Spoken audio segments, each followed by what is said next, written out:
बिस्मिल्लाहिर्रहमानिर्रहीम। दोस्तों, आज से हम एक किताब का मुताल्ला करने जा रहे हैं। किताब का नाम शादी की रात बाय अब्दुल हादी अब्दुल खालिक मदनी। दूसरा पार्ट, दूल्हे के लिए चंद नसीहतें। शादी की रात पर तफसीली गुफ्तगू करने से पहले दूल्हे के लिए चंद नसीहतें पेश कर देना मुनासिब है। ये बात मालूम है कि दूल्हा एक मर्द होता है, इसीलिए तबाई तौर पर ज्यादा होशियार, ज्यादा अक्लमंद, ज्यादा बाहिकमत और ज्यादा बाशूर होता है। बहुत से मामलात को इस खुद समझ लेता और बहुत सी मुश्किलात को इस खुद हल कर लेता है। इसे नसीहत की ज्यादा जरूरत नहीं होती। शायद इसीलिए तारीखी और अदबी किताबों में दौलहे के लिए बहुत कम नसीहतें पाई जाती हैं। फिर भी जो वाक़यात और नसीहत की बातें मिल सकी हैं, काफी दिलचस्प पर लुत्फ और मुफीद हैं। पहला वाक़या हजरत अली राजी अल्लाहु अन्हु से मरवी है कि जब उन्होंने फातिमा राजी अल्लाहु अन्हा से निकाह के लिए उनके वालिद मोहतरम नबी रहमत सल्लल्लाहु अलैहि वसल्लम को पैगाम दिया, तो अल्लाह के नबी सल्लल्लाहु अलैहि वसल्लम ने उनसे हुस्न मुआशरत और हुस्न सोहबत की शर्त लगाई। आप सल्लल्लाहु अलैहि वसल्लम ने कोई तवील गुफ्तगू न की, न ही कोई वाज फरमाया, बल्कि फ़कत चंद ऐसे जामा व मानी अल्फाज इस्तेमाल किए जिनमें वो सब कुछ आ गया जो एक बाप अपने दामाद से अपनी बेटी के लिए चाहता है। एक बाप यही तो चाहता है कि जो मर्द उसकी बेटी का शौहर बने वो उसके साथ अच्छे अंदाज में रहे, उसके हुकूक की निगरानी वो पासबानी करे और उसके हुकूक अदा करते हुए उसके साथ हुस्न मुआशरत का रवैया अपनाए। दूसरा वाक़या, सासाहा बिन माविया ने इब्न ज़ररी की बेटी उमरा को पैगाम निकाह दिया। यही उमरा हैं जिनको बाद में तारीख में आमिर बिन सासाह के नाम से शोहरत हासिल हुई। अबू उमरा ने सासाह का पैगाम निकाह कबूल किया और इस वक्त एक मुख्तसर और ज़रे नसीहत की। उन्होंने कहा, सासाह, तुम मेरे जगर का टुकड़ा तलब करने आए हो, तुम मेरी बच्ची पर रहम करना, उसके साथ मेहरबानी और शफकत से पेश आना, उसके साथ बाप का सा सलूक करना। इस मुख्तसर सी नसीहत में अबू उमरा ने बहुत कुछ कह दिया।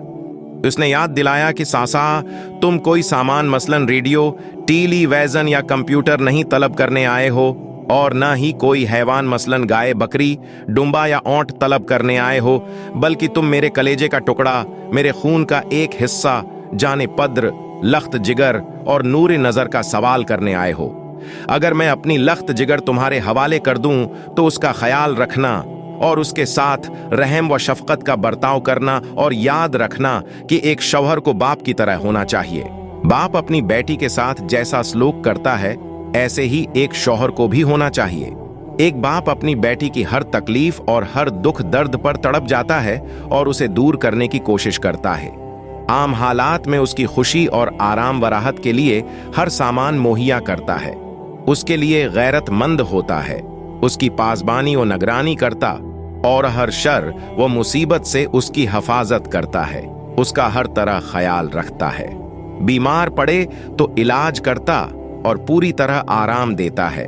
इसी तरह एक शौहर को भी बाप की तरह गैरतमंद, बाप की तरह मुहाफिज व पासबान, बाप की तरह हिमायत व रियायत और देखरेख करने वाला, बाप ही की तरह दुखों और मुसीबतों में तड़प जाने वाला, अपनी ताकत भर हर तरह का आराम पहुंचाने में कोशां और सदा खुश व खुर्रम देखने का आरज़ोमंद होना चाहिए।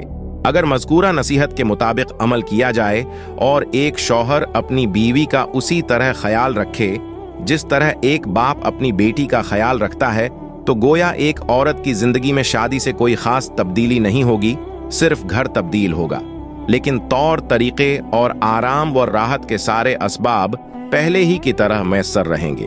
वो नए घर में आकर भी वैसे ही खुश व खुर्रम रहेगी और वैसे ही चहकती रहेगी जैसा कि पुराने घर में थी।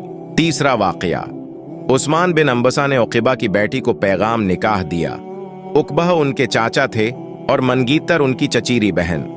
उक़बा ने उस्मान से कहा, भतीजे, तुम तो मेरे निहायत करीबी अजीज और मेरे नजदीक बड़े मुअज़्ज़िज़ हो, मैं तुम्हारी तलब कैसे रद्द कर सकता हूँ और तुम्हें खाली हाथ ना काम व नमराद कैसे वापस लौटा सकता हूं। लेकिन मेरी एक बात सुनो, यादिर है कि जिस तरह तुम मेरे अजीज हो वैसे ही वो भी मेरे जिगर का टुकड़ा है। तुम उसकी इज्जत करना, उसकी तौहीन से बचना, हर जगह उसके बाप, उसके भाइयों और अहल खानदान की तारीफ व सताइश करना।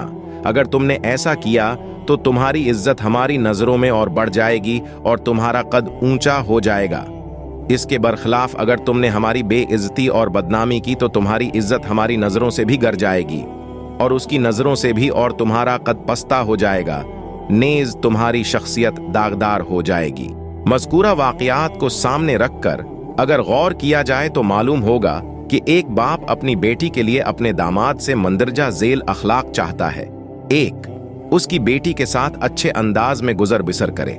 2, उसकी इज्जत व तकरीम करे।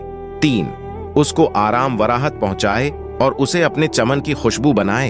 एक बाप अपने दामाद से उससे ज्यादा कुछ नहीं चाहता। अगला पार्ट, दुल्हन के लिए चंद नसीहतें।